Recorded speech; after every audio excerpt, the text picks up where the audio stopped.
What I'm saying to you is this: whatever caused this universe, I believe, didn't have a cause, didn't begin to exist. So whatever caused this universe to exist has always existed. If it's always existed, that means it never began to exist. If it never began to exist, then there is no cause. Hence the term uncaused cause. Because you started off your premise with everything that has started to exist Began to exist, must have a cause, whereas I'm just working within the framework of everything that has a cause before it. So mine is more simplistic, but it doesn't work. Not really, because your cause needs an explanation. When you look at using the sandcastle examples, you're using a localized fluctuation in entropy to then extrapolate that backwards to across the universe. No. So actually, in the universal terms, the chances of the universe having been created previously actually goes up as you go back, because actually all the science points towards that. The analogy I gave wasn't very good because I was just trying to explain. Okay, all right. Sorry, I'm dealing with that. Are you going to rescind your sandcastle example? All I meant by the prison cell analogy is that you don't need to do scientific experiments in a lab to come up with the first cause argument. You just need to have logic to do. So you're saying someone in a prison cell would come to the conclusion that they were created? Yeah, they must do. I would agree. Because, I would looking for you. Yeah, natural fitna, we like that. Continue.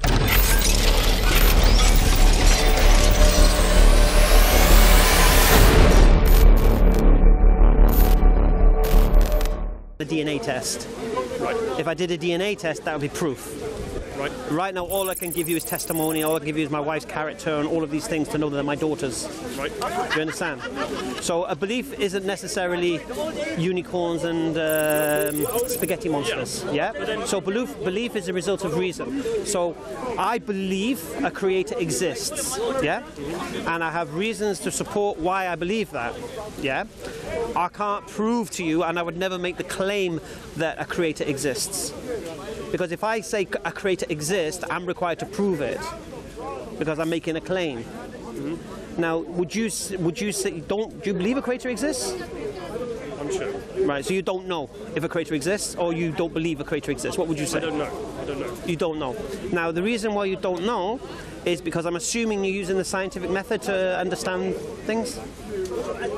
Observation and all that. I'm not particularly enlightened kind of thinker myself. But. So if you were seeking God's presence or God's existence, what method or tool are you using? That brings me back to the original question. I don't think that there would be proof in the world. I don't think, if God could, I don't think he would provide 100% scientific proof that he exists, because otherwise I would agree. Belief would not mean anything, because it's like believing 1 + 1 = 2. No one worships the number 2. Because there's 100% proof. Well, I would say that if there was 100% proof of God's existence, so no one was in any doubt, there would be no free will. I would argue that. Yes. Because the idea of belief is what? You've studied the reasons and the propositions that have been put forward, you've analysed them, you've contemplated and reflected upon them, and you've concluded either you accept that or believe that, well, it's not, brother, yeah, or you reject that and don't believe that.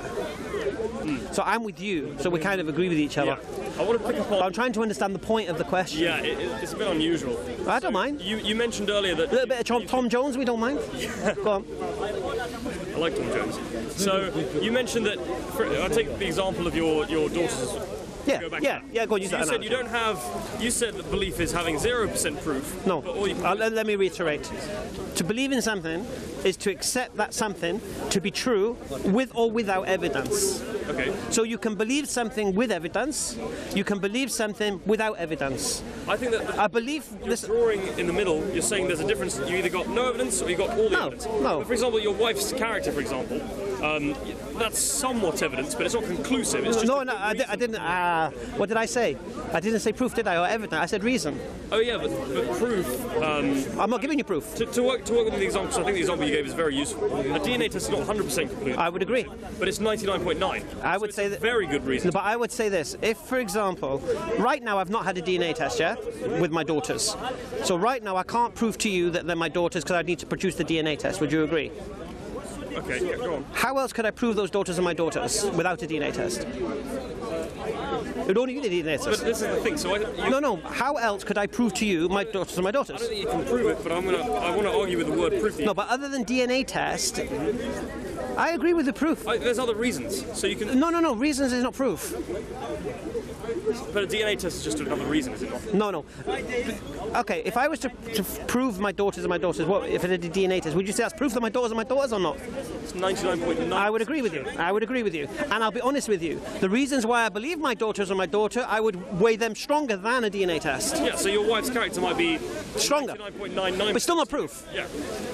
It's still, you wouldn't say that's... So what is, no, I would say it's reason, as you said. So what would be proof? I would say... Doesn't even exist. No. So what I'm saying is that belief is not like no belief and 100% belief. It's more of a slider. Belief is, I'll explain again to you, acceptance of something to be true with or without evidence. Right. So for example, I said, do you believe I've got a phone in my pocket? You could believe it or not, innit? You could say, I don't believe you. And then I say, well, look, here's my phone. Do you believe me now? You could say, yeah, I believe you. Right. All right. So you believe me now. So a belief doesn't require evidence. So if someone believes something, you can't ask them to prove that something. What you can do is ask them for reasons why they believe that something. Yeah? Yes. So if a Christian says, I believe Jesus is God, I can't ask them, prove it. Can I? Ridiculous. You can't prove that to me. I could ask you, why do you believe that? And they'll say, oh, because it says it in the Bible. Why do you believe the Bible? Oh, I believe the Bible's the Word of God. Why do you believe the Bible's the Word of God? Oh, because here in Timothy 2:3-16. Yes, yes. So until we mine it, and we drill down till we get to the bottom. And if the reason why they're believing can be refuted, we can refute that belief as delusion. Because we have evidence against what they're claiming. Yeah? So that's how I would understand the term belief. Yeah, I think it works, but then because you said belief is having something and whether or not you have proof of it. Yeah. So I think the one type of religious belief would surely be that you don't have proof of it. Because if no, we didn't mention proof. I didn't mention proof. No, but you said a belief can. I'm just clarifying the difference between religious belief and believing like things like a religious belief that man landed on the moon, belief that we evolved from a common ancestor, are all the same. There's no difference. The principle remains the same. You want to believe we evolved from a common ancestor? Tell me why you believe we evolved from a common ancestor. You're going to give me DNA, you're going to give me fossil record, then I'm going to say to you, well, there's 5 different models of evolution, and each one used the same data. So they've got the same data, fossil record, DNA, 5 conclusions. Yeah? Okay, cool. So it's still not proof. But you can explain to me why you believe this is the way, and you give me the reasons for that. Do you get it? So, do you believe man landed on the moon? Yeah. Why do you believe that? Well, we're told in history that Neil Armstrong, Buzz Aldrin, and all that, it was on the TV. That's why you believe. That's sound reason. Unless someone can prove man didn't land on the moon, you can accept that reason. I still think it's a different kind of belief. Not same. Yeah. Tell me why. I'd love a coffee. Tell me why you think I'm wrong. Why? Because the principle is the same. I'll give you my example. Oh, you're going to tell me why? Sorry. So I would say that if you ask, like, why do we have a universal common ancestor, and someone would cite to you different scientific, reasons via which they believe that. So they might cite you DNA test, they might cite you a theory of evolution, or why you land on the moon, they might cite you some physics, they might cite you some history. But all of that evidence still fits into the umbrella of the scientific method. Whereas religious belief, you don't do a completely disagree. Test to see that completely disagree. God exists. I completely disagree. You do a scientific test that man landed on the moon? I said within the scientific umbrella, so I think it's a different kind of evidence. Shall I tell you why I believe a creator exists? Go on. And I won't leave logic, reason or intellect behind, yeah? Good. All right. I believe a creator exists because I believe that everything that begins to exist requires a cause. And I believe the universe began to exist, therefore it requires a cause. I believe that cause needs to be uncaused, otherwise you have the problem of infinite regression. Yes, I understand. So I believe in an uncaused cause of all that exists. Now this uncaused cause of all that exists, I believe needs intelligence to have created all of this stuff. And I believe this uncaused cause of all that exists needs power to create all of this stuff. So I believe in the existence of an uncaused cause of the universe and everything that exists, which is intelligent and all-powerful. Okay. Did I leave reason? Did I leave logic? Did I leave the scientific method? You said that we go further and further and further back and we find like the foundational belief. So if I ask you why do you believe that things that are caused necessarily can't have a cause themselves? Oh, okay, because if you can show me anything in this world that you're aware of that comes into existence or begins to exist without a cause, present it. But then you're using the scientific method again. You're saying, I just said to you, I haven't left the scientific method. No, but you're citing the cause of the universe, so everything, and then inside the universe is the scientific method. And you're saying if one domino falls, another domino has to cause it, right? Of course. And so on. Cause and effect. You're saying that scientific causality, that exists inside the universe, also has to apply to the universe itself. So you're saying within the bubble of the universe there's this... No, well, you'd have to then, no. And it also applies to outside the universe. What you would then is answer the question why you're offering special pleading when it comes to the universe. When we know everything we know that it comes to exist, begins to exist, requires a cause. Now, all of a sudden, because of the universe, you don't know the cause, you apply a special pleading that it didn't have a cause. I would ask you why you present special pleading as a logical fallacy at this point. No, I'm saying that... No, but you are. You're presenting that you are. You're implying that the universe is outside of what we know of. So what we know, everything that begins to exist has a cause, and we know I believe the universe began to exist. Therefore, according to what we know, it must have a cause. And what that cause is, we don't know. This is why atheists will say at this point, we don't know what it is, acting as if they're being honest. And the problem they have is they're not being honest. Because at this point, they've got to understand the assumption of the scientific method is what? The assumption in the philosophy of science is naturalism, meaning everything has a natural explanation. Even if we don't know what it is, it must be natural, which for me is a false assumption, because you can't prove that. No, I agree. Now, which tells me now, if a creator does exist, and that great creator does supersede what we know, does supersede the natural, does come into the realm of the supernatural, science is blind to it. Science can't measure it.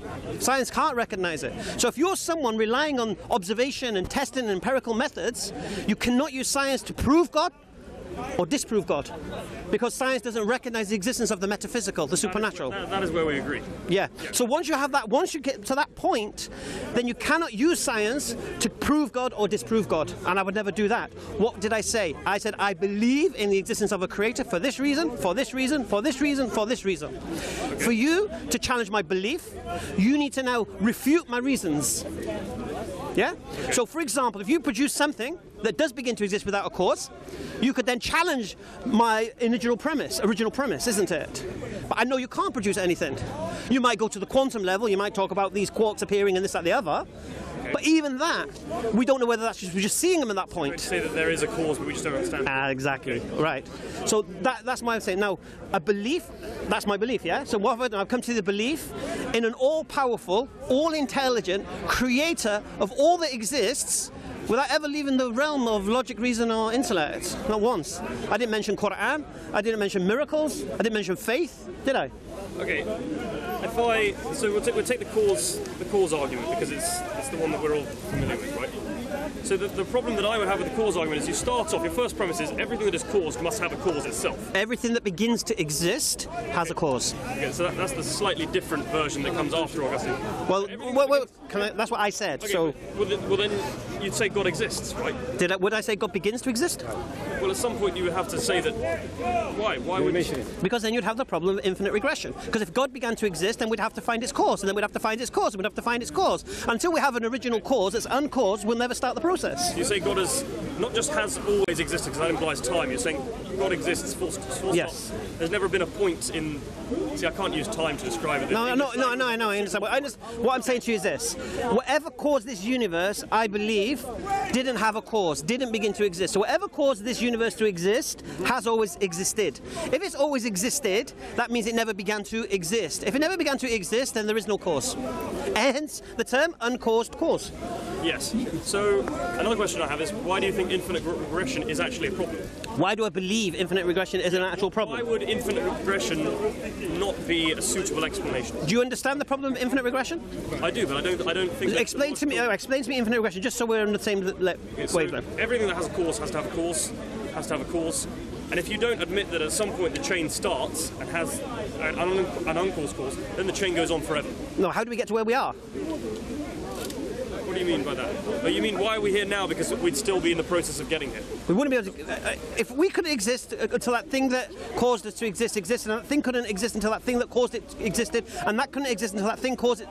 If you keep going backwards, you've got the problem of infinite regression. You can't. The problem needs to be solved. This is why even Hawkins talks about an uncaused cause, even though we don't know what it is. They don't say it's God. This is why atheists will say, "Oh, it's energy" or whatever it is. But you have to have an uncaused cause of all that exists. I don't agree with that, because that sounds a lot to me like Zeno's paradox. You're saying that everything that has... What's Zeno's paradox? It's the idea that... So if you've got a runner and you've got an arrow and you shoot the arrow at the runner, right? So the runner runs 10 metres. Let's say that, the runner runs 1 metre, the arrow goes 10. So the arrow is going 10 times as fast. but then the runner runs 10 centimetres and the arrow goes a metre. And so the arrow is always catching up but never actually gets there. So, and similarly, what you've just said is the causes are always getting to this point in time, but they never actually get there. No, it can't get to this point in time until we start it. See, I don't agree with that. You don't have to agree with it. I'm telling you what I believe. It's a very unusual argument we're having because we both agree that there's... All right, I'll make it easy for you. Okay, I'll make it easy for you. So we have the... just to think of everyone else. We have the same conclusion, but we don't have... You think there are reasons, and I'm saying that reasons would defeat the point. No, I disagree because, like what you're doing now, you can challenge my reasons. I don't mind. Yeah. You can't prove my reasons wrong. You can just disagree with them. I don't mind that. It's your prerogative. You can prove them wrong logically, surely. I mean, no, you can't. How can you prove that? Okay. I mean, all right. You've relied on logic. Let me use the example of the sniper firing the shot. I've used this before, but I'll use it again. I'm not familiar with it. Okay. Let's say there's a sniper and he needs to take a shot. But before he takes that shot, he needs to take permission of his superior officer. Okay. So he goes, permission to take the shot, sir. Before the superior officer can give permission to take that shot, he needs to take permission from his superior officer. Mm-hmm. Yeah? And so forth. If everyone keeps seeking permission and we don't have somebody to say, take the shot, the sniper will never take the shot, will he? Yeah, I agree. Right. Okay. So imagine the Big Bang, if you like. Yeah? If the creator requires a cause to get to where we are, yeah? Then until we have a start point, yeah, even if you want to go 5 creators back if you like, yeah, but there has to be at some point an uncaused cause that started the lot. And that cause is what we call God, Allah, the creator, whatever you wish to use. Okay. Now, using Occam's razor, we can remove all these little gods in between because we want the creator. Yep. You understand? Mm-hmm. So that's why I would say the problem of infinite regression cannot be solved. I don't believe. If you can solve it, solve it. I don't think the infinite regression is a problem. How does a sniper take the shot if he never gets permission? Okay, let's say you write down a big, like a shopping list of the chain of events that lead. So right now there's the sniper, and then there's all the superior officers, and then there's creation of the country they're at war with, and then there's no. And then blunt away. No. Wait. You go all the way back in. You just change the paradigm. You might say. No, you just change the paradigm. I'll give you an example. These are the dominoes. I'll give you an example. Infinite regression means what? Infinite. Okay. So I'm talking about a sniper. Yep. His commanding officer, infinitely going back. Okay, so it's an infinite further. So it's an infinite chain going backwards. Mm-hmm. Now, if that infinite chain is going backwards, how are you going to get forwards? But this doesn't matter whether you start at if you start at the very end. But you can't. There's no end. It's infinite. But it doesn't matter that you start at the very end. But there's no end. It's infinite. Well, that's you're assuming that you have to start. Is there an end to infinite?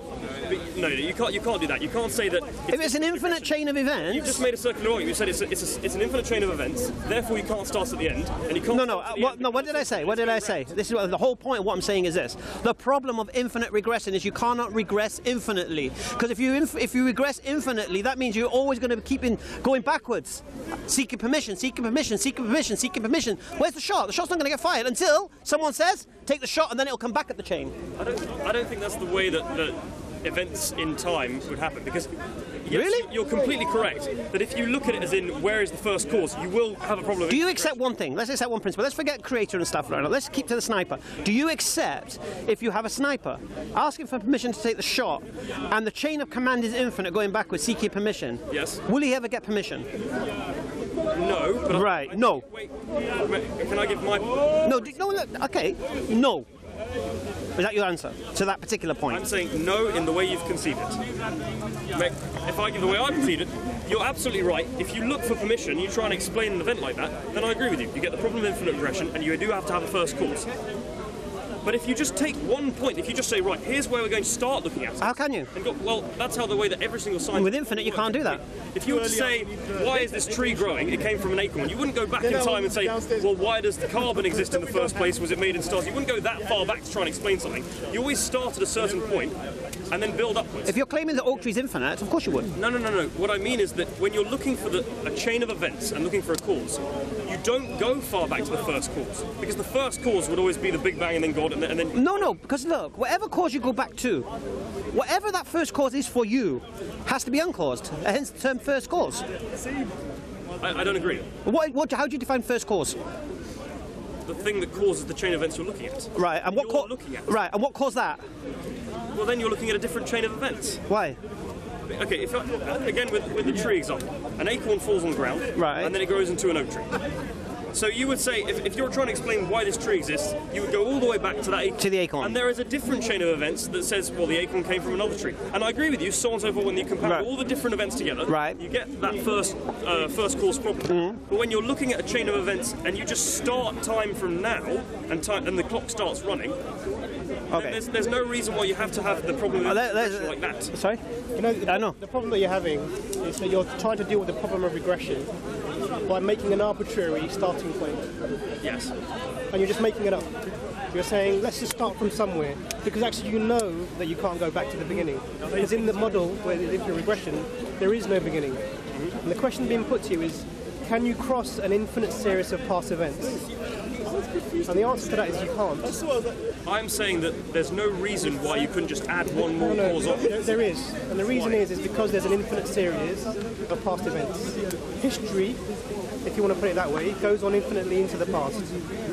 You know that you cannot get to this stage if you're trying to cross an infinite series of events. It's just illogical to do that. I disagree. The reason why I disagree is if you have the list of dominoes, and then you said that domino right at the end has to be caused by God. What's to stop you as a historian from adding another domino and another domino? Because as long as the domino that you add beforehand is okay setting off the next domino, you can just keep adding dominoes. No, because because if the domino that started it had a cause, that's not God for us. Okay, so that's not our start point. The difference in our thinking is you're looking for an explanation of the entire chain, and I'm looking for an explanation of just the last event that happened. So the reason, because you're, it's just, I don't think we're arguing. I don't even necessarily disagree, it's just we're conceiving of it differently.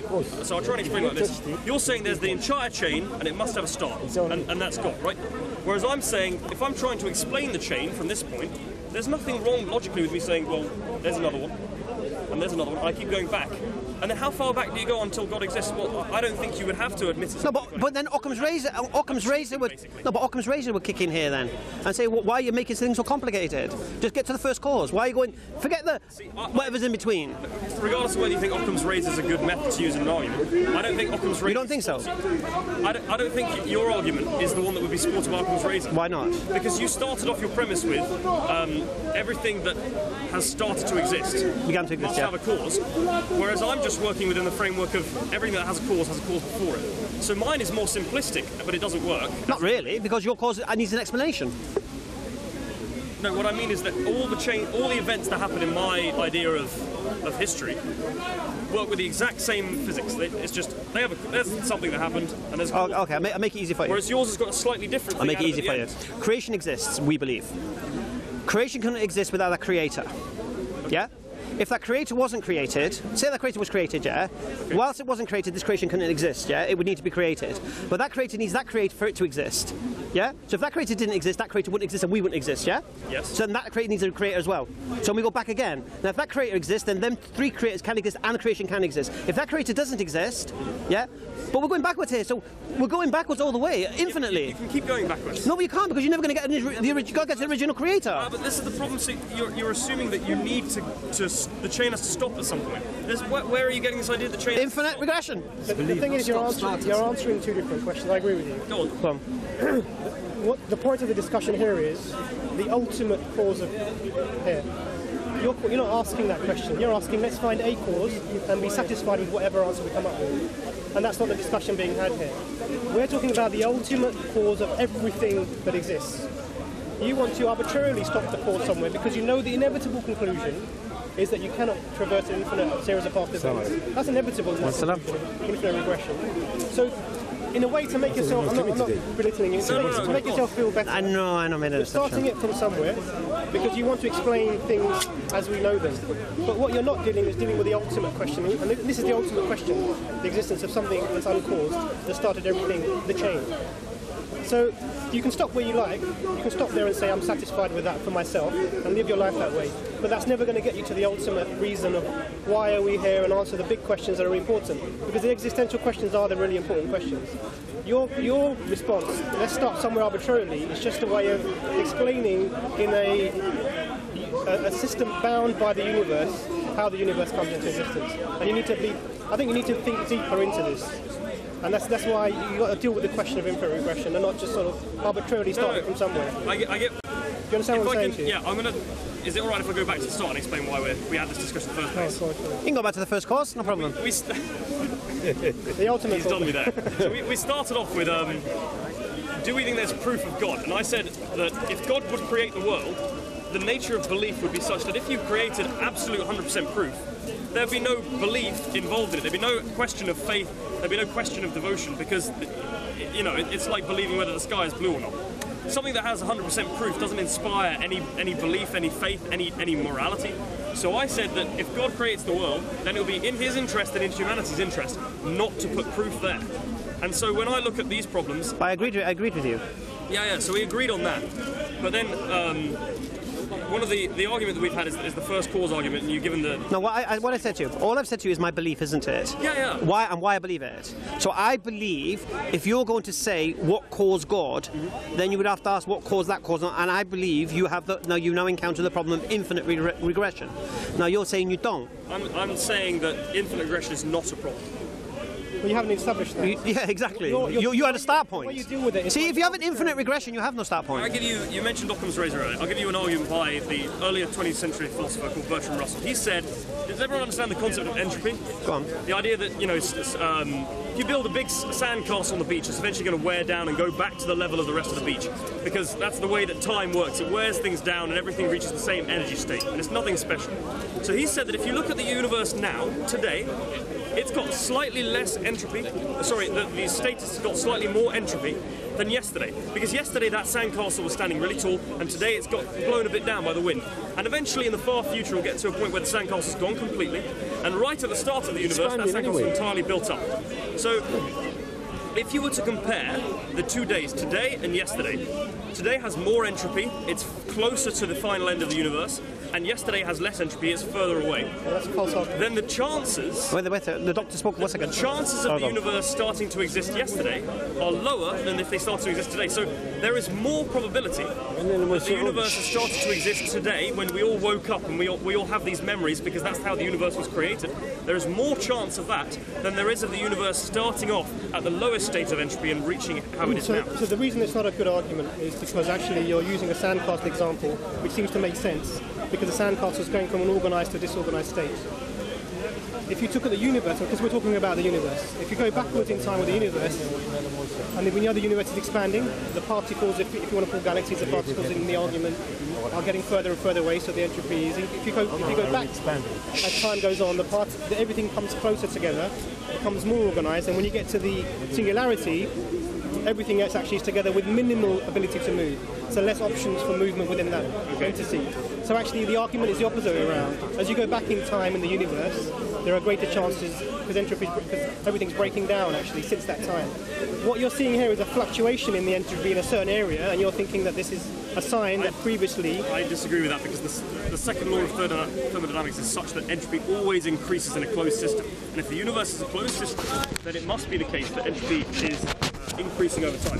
What you've mentioned, the synthesis of particles way back in the start of the universe, the synthesis of particles is not making the universe more organised. Because originally when the universe started, it was just a soup of energy, and then particles come about. But those particles come about as a result of energy dissipating. Not as a result of energy organising. What is the singularity? Let's say we understand. What do you say the singularity is? What are you saying that it is? That's a different physics term. You tell me what you mean, and then... So what I'm saying to you is that as we go back in time, everything that's in the universe comes closer and closer together. Right. Do you disagree with that? No, I don't. Okay. I agree with that. So as we come closer and together, things are more organised. So what does that mean in terms of entropy? It's got the lowest state of entropy. Okay. So you're saying entropy increases as time goes on. This is the second order. This is exactly what I'm saying to you. As you go back in time, everything actually becomes more and more organised, because there are less options to move that particular piece of that matter or energy in any particular way. And when you get to singularity, there's maximal organisation and denseness. That's the reason that's not correct, is because you're assuming that when things are further apart and they can't interact with each other, then there's no chance for anything happening. So your sandcastle example.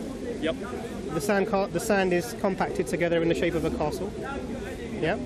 That's why you say that when the wind blows, then these particles are further apart the next time. Yep. It's exactly the same example, but you're using an example because something is now was dense and now is becoming less dense. Let's use that term. Mm-hmm.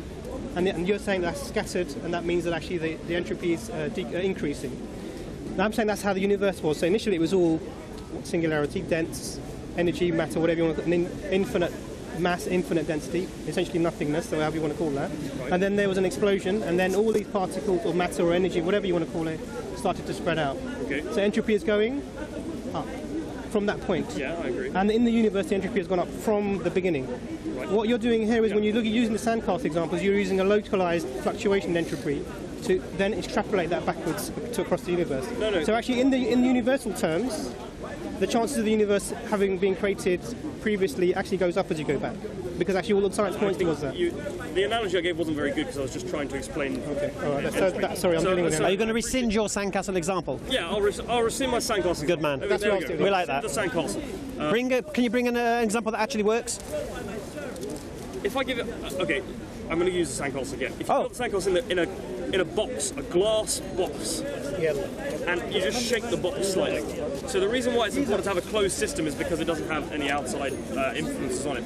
Then the sand level over time is going to level out, because particles will slide down and the slight vibration will move it. And the same with the universe. If the universe is a closed bubble, then everything in the universe is eventually going to reach the same energy state. So if you've got running a hot tap in a bath is another classic example of entropy. You run the hot tap, then you've got a hot part of the bath and a cold part of the bath, but over time it all equalizes to become a lukewarm temperature. That's the course of entropy over time, right? So, and the universe would follow the exact same principle. You have some parts of the universe that are extremely hot in the middle of a star, and you have some parts of the universe that are extremely cold on the coldest asteroid. And over time, the energy of the universe will dissipate such that there's the same energy concentration everywhere and nothing else will happen. Because from that point, according to the laws of thermodynamics, there'll be no more interactions between particles, and that's the end of the universe. And what Bertrand Russell said was that there is more probability of us being if you've got like low entropy down here, so the start of the universe, and high entropy over here, so the end of the universe. Bertrand Russell said you're more likely for the universe to be created here when it's almost about to finish than to be created right at the start with maximum entropy and have to go through all of that chain first. I don't personally know whether I agree with that, but that's just an argument for the universe starting arbitrarily today and us all just waking up with memories that didn't actually happen. I don't believe that. You're not claiming that, are you? No, I'm not claiming it. I'm just saying. So why are you bringing it forward? That's the question. It was. Yeah. Just response when you open tabs on Wikipedia and it's just like you end up reading. Be careful of Wikipedia, my friend. Yeah, I know. Be careful, man. Always reference stuff. Who's saying what and why. I remember I tried my best. All right, let me repeat myself. Go on. Always check what you're reading on Wikipedia before you come to the park and start making claims about it. I read the book on that. Wikipedia was an analogy. Again, no, I have no issue with Wikipedia to search stuff out, but make sure you search stuff out and understand it before you come here and say it and then act like it's... I know. Yeah, that's so.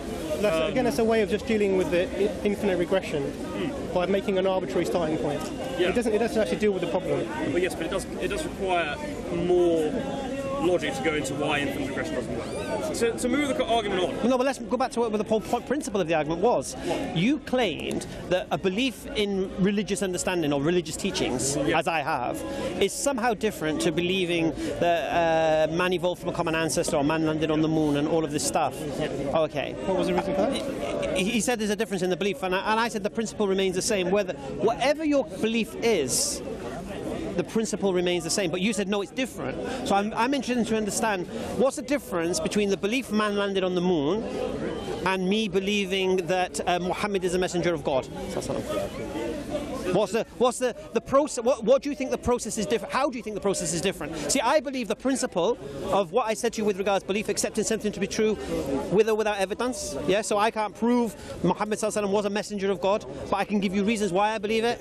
And you can't prove man landed on the moon because you weren't there, and you can't take me to the moon and show me man landing there. But you can produce your reasons why, TVs, newspaper cuttings, or whatever. All right. I think they're a different nature of belief. So I want to understand. So just what I want to understand is this: you think there's a different process going on, and you think for somehow religious people have a different way of. The word process, I'd say it's the same intellect that you're using to derive it. Right. But I'd say that the reasons that you're looking for are slightly different. All right, and I want to understand that. Okay, so you know the first cause argument you gave? It's a purely logical argument. You could think of that in a dark room room with no interaction with the rest of humanity ever. Right. A baby that's grown up in a prison cell could think of that because it's pure logic. Whereas if you were talking about whether man landed... Sorry, no, I would disagree with that, because a baby that's grew up in a prison cell and didn't know anything, wouldn't be aware that nothing begins to exist without a cause. Why? How would a baby know that? In a prison cell? Why would a baby not know that? How would it know? It can know that by playing rock, paper, scissors with itself. You can derive it through anything. How would it know? There's not something outside of its prison cell that does come into existence without a cause. So you're telling me that you were taught that as opposed to believe it innately? No, I'm saying to you, how would a baby in a prison know or be aware that there's nothing outside of his prison cell? How would the baby know there's anything outside of his prison cell? No, but the baby exists. No, the baby... No. What you said is this. Even a baby in a prison cell that didn't interact with the outside world... Yeah, baby's the world, like a teenager. Okay, a teenager. Okay, a human being. Let's say Truman, yeah? Okay. The Truman Show. Yeah, good one. All right? Okay. He's locked in a room and doesn't know the outside world. Right. How would he have the premise that nothing comes into existence without a cause? Because he must know that, number one, he exists. Right. Number two, there must be a reason why he exists. Right.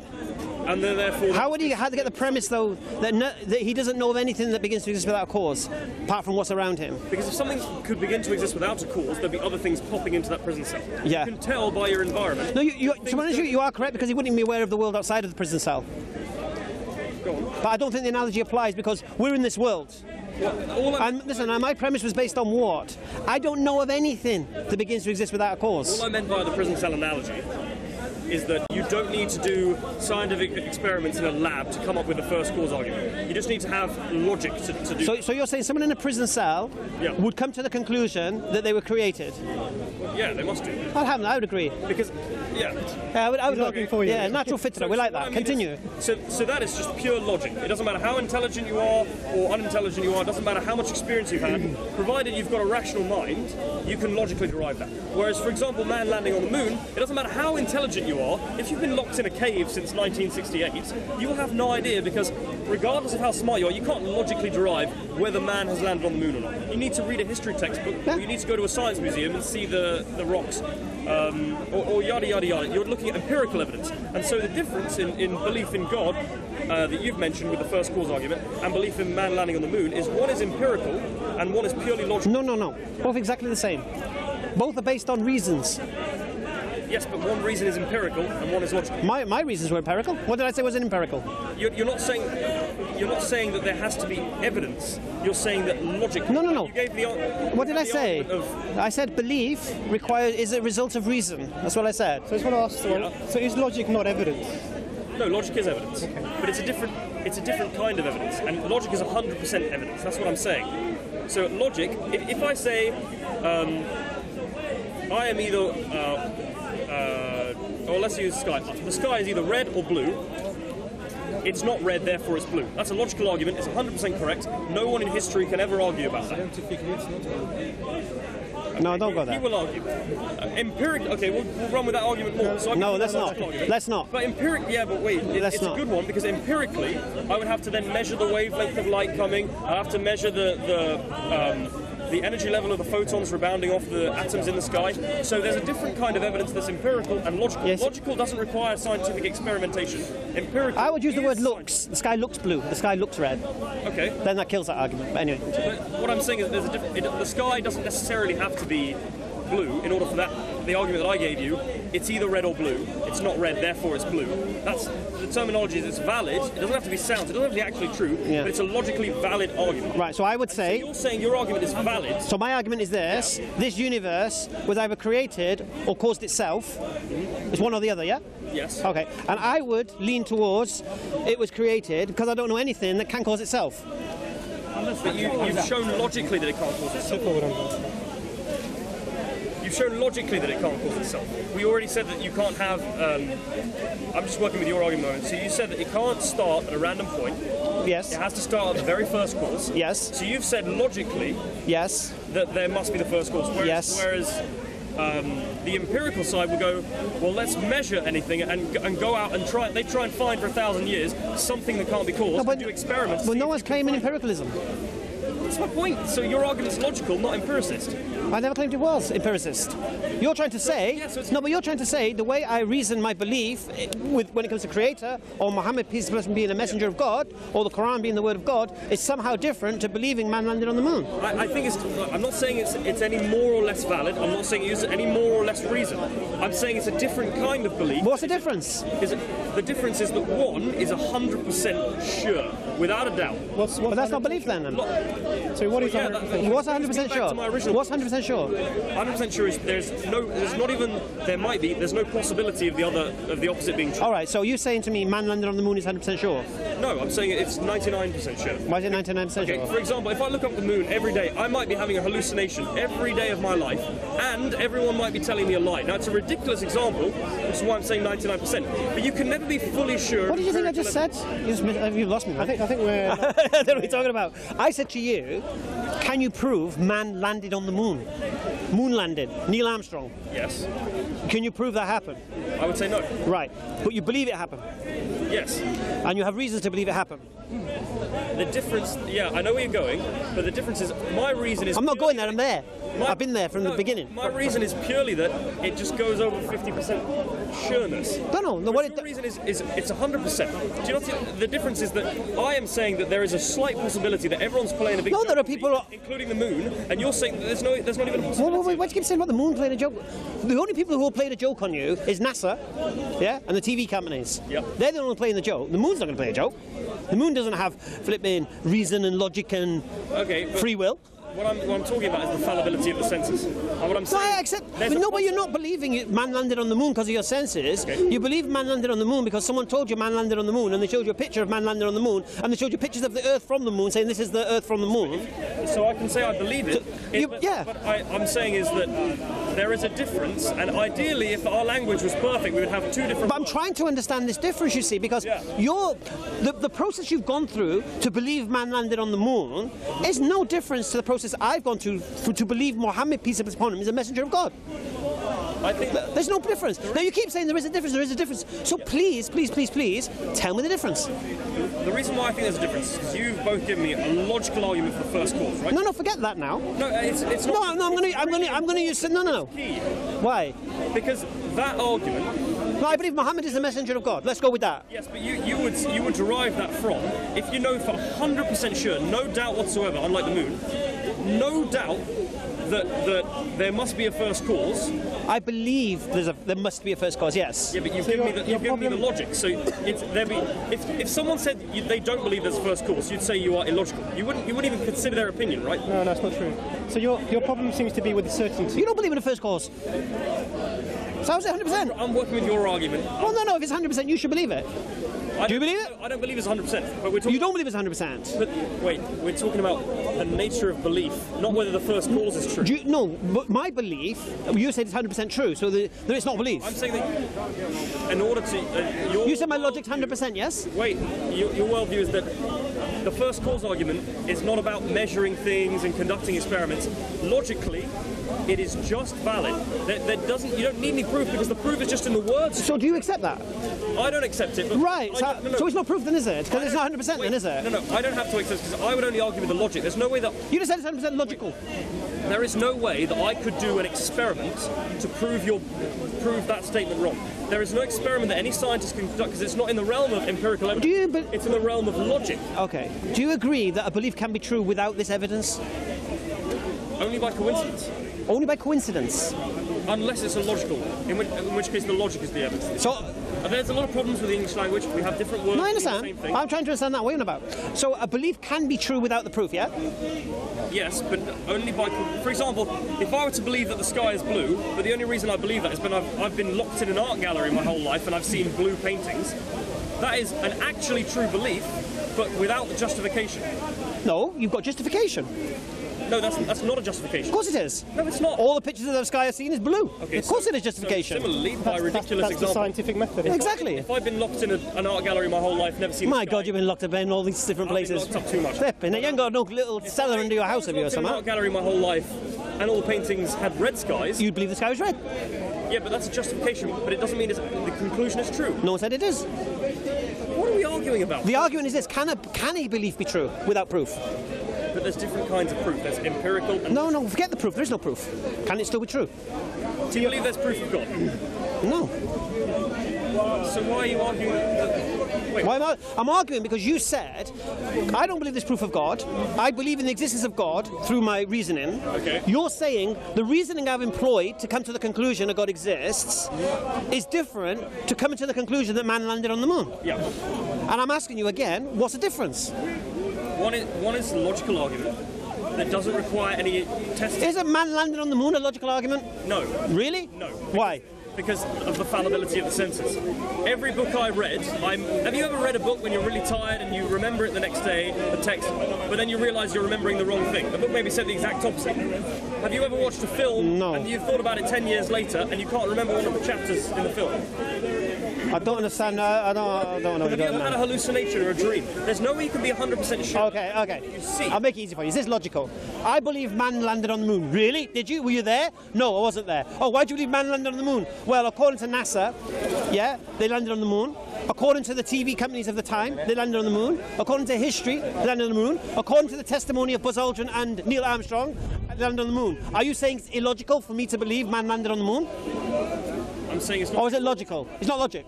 No, I wouldn't use it illogical. So it's not logical to take the testimony of those who claim to walk on the moon, take the testimony of those who claim they sent man to the moon. Don't use the word logical, say reasonable. If you say it's... What's the difference? Yeah, What's the difference? Reasonable is to do with the amount of scrutiny you would exercise in everyday life. But if me believing in a creator is logical as you claimed it is, then you should believe it, unless you're illogical. I don't mean logical, reasonable as in the adjectives. What I mean is one is based on a proof of logic. For example, with the moon... What's the difference? Okay, I'm missing something here. With the moon argument you gave me. Right. You said, do you believe the testimony of the people who land on the moon? The TV No. companies? That's not it. No. Wait. Go on, what did I say? All of them could be lying. But there's Yeah, of course no they way could. that a logical argument lies. You can't lie about the... Go on. It's logically irrefutable that a unicorn has one horn. It's logically irrefutable that a unicorn Please, my friend. Yes. What's your name? Yep. That's logical. Yes. But empirically, we've got no proof at all. Okay. I agree with you. Yeah, that's where you are. No, the principle is this. If you're going to come to the conclusion man landed on the moon and you wasn't there, you weren't alive when man landed on the moon, then you would use your logic and reason, yeah? And your logic and reason, no? So it's not a question of logic. That's very... I think at this juncture, I need to understand, how do you understand logic? Logic is something that is irrespective of any evidence because it is a system within itself. Logic is, for example, if P then Q, P therefore Q. That's a logical argument. Sorry, mate. Whereas whether we landed on the moon would be, okay, so you can have the testimony of NASA, you can have the testimony of Buzz Aldrin, and you can have the history books and the YouTube videos and documentaries on it, but you still only have 99.9% proof because all of those things could be wrong. And how does that... Because a logical argument Context of discussion. is infallible. It's In the never context of gonna our be discussion, what does it matter? Yeah, and in the context of discussion, how does that apply? I don't get it. wrong. In the context of our discussion. Yeah. I'm saying that the first cause argument is a very good example of a pure... Is it 100%? Yeah, it's 100%. So you accept it? No, I'm not saying... So it's not 100% then? Wait, the only way that I would disagree with it is by using other logic. I would never do an experiment... Is it 100%? No, that's not the point. No, is it? Wait, I'm talking about the nature of the belief. We spoke For about you- percentages. No, listen. No, sorry. No, what's your name again? Sorry. Sebastian. Sebastian. Very nice to meet you, man. I'm Darren. Yeah. Listen. When it came to man landing on the moon, you were very quick to give us 99.9% whatever. Yeah. Why won't you give a percentage now for my belief? Because what I'm saying, there are options where it could be wrong, and I could use other evidence. So, for example, if everyone believes that man landed on the moon, Right. but I brought you evidence to say that the Apollo 11 rockets couldn't function or couldn't put you into orbit, that would be a reason to doubt the argument. Right. Whereas, and that's empirical evidence.